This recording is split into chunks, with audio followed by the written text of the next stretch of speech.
Well, thank you. Good afternoon, everyone, and thank you very much for coming.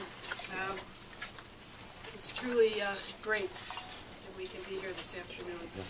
First of all, I want to say thank you to Congressman Fay. He called me earlier this afternoon and conceded the race. I want to thank him for doing what's in the best interest of this district so that we can get on with the business at hand. I also want to thank him for his 2 years of service to New York's 25th Congressional District. And I want to thank him for a hard-fought campaign. I think we had the opportunity through, he agreed to many debates, so we had the opportunity to discuss the issues and let the voters know where we stood on the issues. So I want to thank him for that. And I want to thank him for his promise today that his staff will help my staff with the transition. So it will be a seamless, hopefully a seamless transition for the people who live in our district. So my thanks to Karen.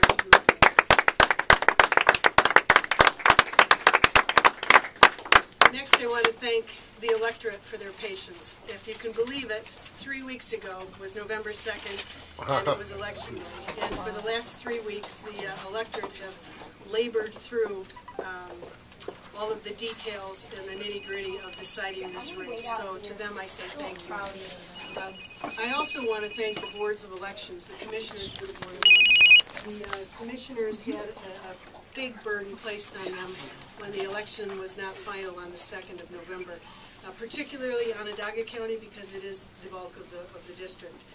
To all of the commissioners, I want to thank them for the extra work and time it took to finally get a resolution to this election.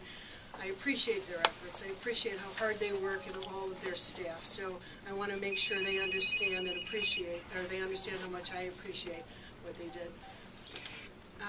I want to say thank you to my supporters and to all the people who worked next to me for the last 11 months. This district is made up of just wonderful people who believed in me and believed in my message, and we showed that the process does work, that the American system is not broken, and that it's money, it's message, not money, that will win this race. And so to all of my supporters, I just want to extend to them my thanks, my gratitude for making this happen. This is a victory for the people and for the people in this district, and so that's what makes it so special. The election is over, and we now have the answer to who's going to be our next congressman, and now we have to get to work, and that's what will begin immediately. There's a lot of work that needs to be done. We have a transition. We have jobs in the economy, the issue that upstate New York faces. We need to get right on with the business at hand.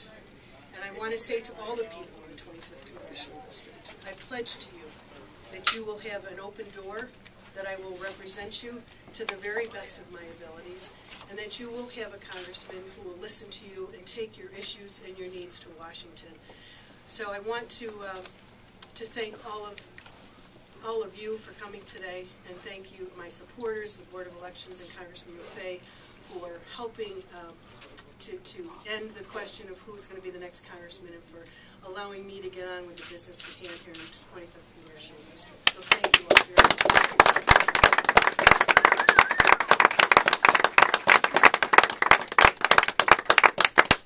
Yes, sir.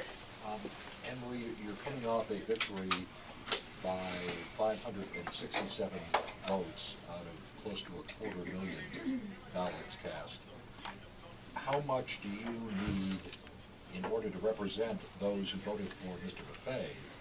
Do you need to moderate some of your positions to try to represent their viewpoint as well? I think that I don't think anyone would ask me to compromise my principles. People know where I stand. People know my view. I think that the consensus vote was we need less government, lower taxes. We need to do what's right to get this jobs in the economy, get our economy back on course. Having said that, I think it's most important that I establish relationships with the people who didn't support me, to hear their issues, to understand their needs, and to communicate them to Washington. I think you can't compromise principle, but you sure can have open dialogue. You can bring their concerns and their issues to Washington, and that's what we'll do.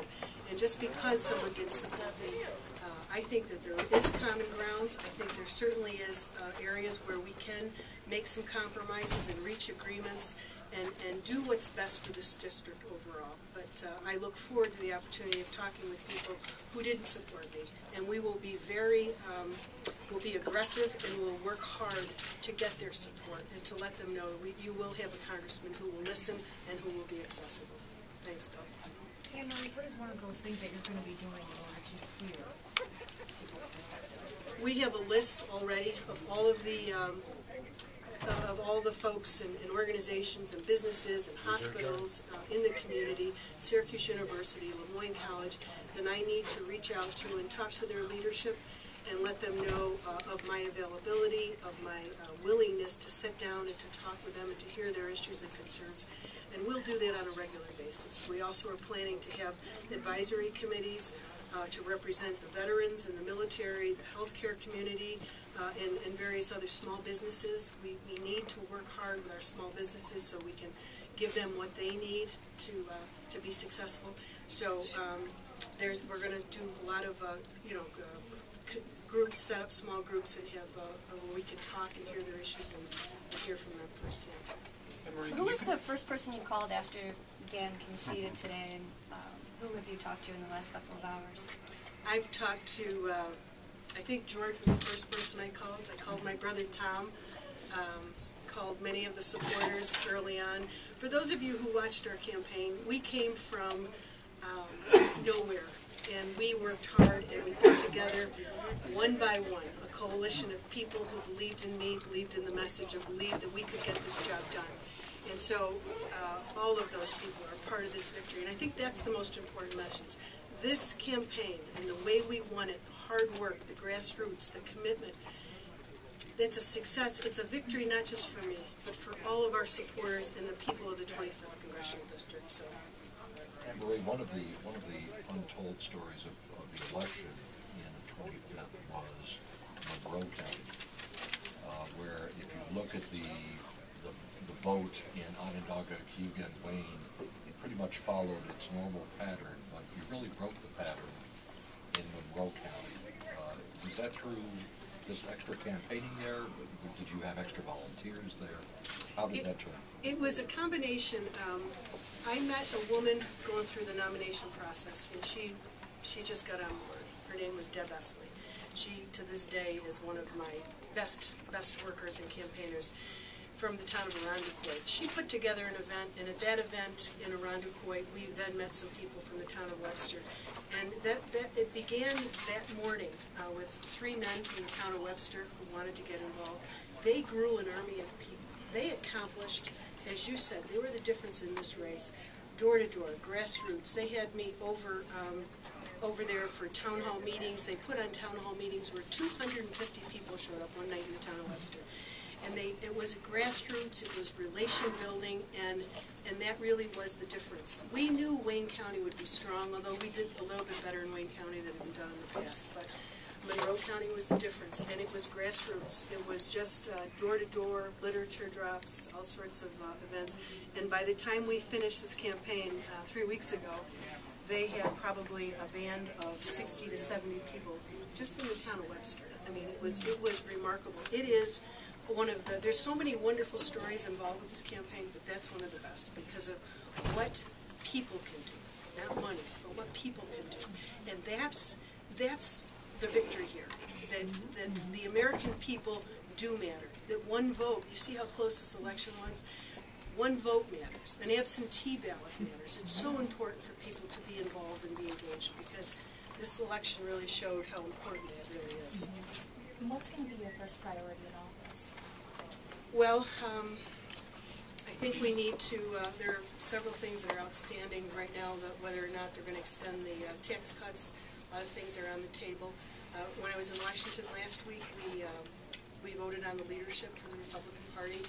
It's John Boehner, Speaker of the House-elect, and Eric Cantor and Kevin McCarthy. I think that the American people are looking for jobs, and they're looking to get our economy back on course. And I think that's priority number one. What are we going to do to make upstate New York, and the New York, the 25th Congressional District, a place where our kids will stay here, where they can find good jobs? So that really does have to be the priority. We need to create certainty for small businesses. We need to help people lower taxes, fewer regulations, and do what's going to work so businesses will stay here and come here. And what's some of the legislation that you have in mind for sort of achieving that? Well, I think, and I'm not sure whether this lame duck Congress will extend or whether they'll make a decision about the tax cuts. That's number one. I think we're going to look at health care. We've pledged that we will defund and repeal the health care bill. That again creates certainty for businesses. They know what they're going to deal with. So there will be several initiatives on the table, I'm sure. And Marie, one of the issues that you and Congressman Buffet have gone back and forth on was climate change. And in his concession statement, he really kind of takes a pretty thinly veiled shot at you on that. As your approach, you talked about moderation. Have you taken any thoughts on that? Or I don't know if have you read Congressman Buffet's statement? I glanced at it, but I haven't read it in depth. Okay, I can read it if you want me. I'll just say. I'm proud of my commitment to energy reform and mitigating global climate change. Denying the clear facts and need for action on this issue, either out of political expediency or plain ignorance, hurts our local economy and threatens our planet. I think, and that was one of the disturbing things about the campaign when things were taken out of context, and this is all, but that particular comment, what I said was, it doesn't make sense to legislate when you're going to hurt small businesses here with this cap and trade bill. And that was taken out of context to say I deny global warming. And that wasn't the case. The case was that we don't pass legislation that will have such a detrimental effect on small businesses. And cap and trade, I believe, is still wrong. It's the wrong way to, especially when we know it's not going to have, it's going to have a minuscule effect on the environment. Look, we're all very much in favor of protecting the environment, but cap and trade is not the way to do it. Any committee requests that you put in? Or Well, any committee assignments yet? I am working hard to get on various committees. That's already started. The problem is when you have a class of 80 plus, it's a little bit difficult to get on. Because of my healthcare background, I would love to be on energy and commerce and deal with healthcare. Because of the businesses that are here in our district, armed services would be another good choice. I'm interested, so there's a whole host of opportunities there, and we'll see how it all pans out. Your election also marks something of something not seen before locally. We now have a female mayor of Syracuse, a female county executive of Onondaga, and for the first time in the Syracuse area, a congresswoman.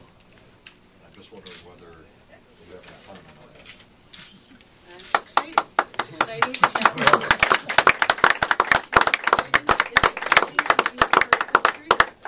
It's exciting, and it's a tremendous opportunity for me personally to do the best I can do to represent all the people who live here in the 25th Congressional District, and I couldn't be happier, I couldn't be more excited and more humbled by what the responsibility that's being given to me today. And I intend to take it very seriously and work my hardest to be a good representative for upstate.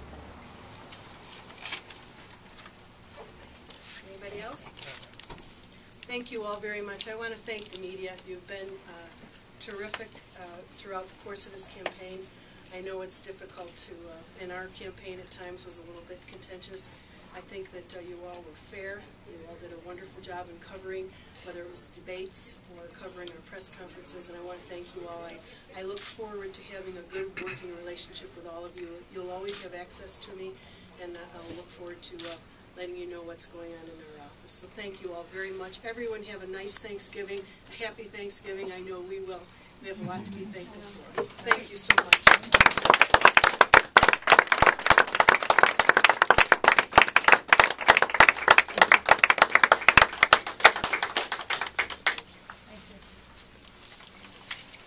Thank you very much. Thanks for coming. Mr. Perry, thank you.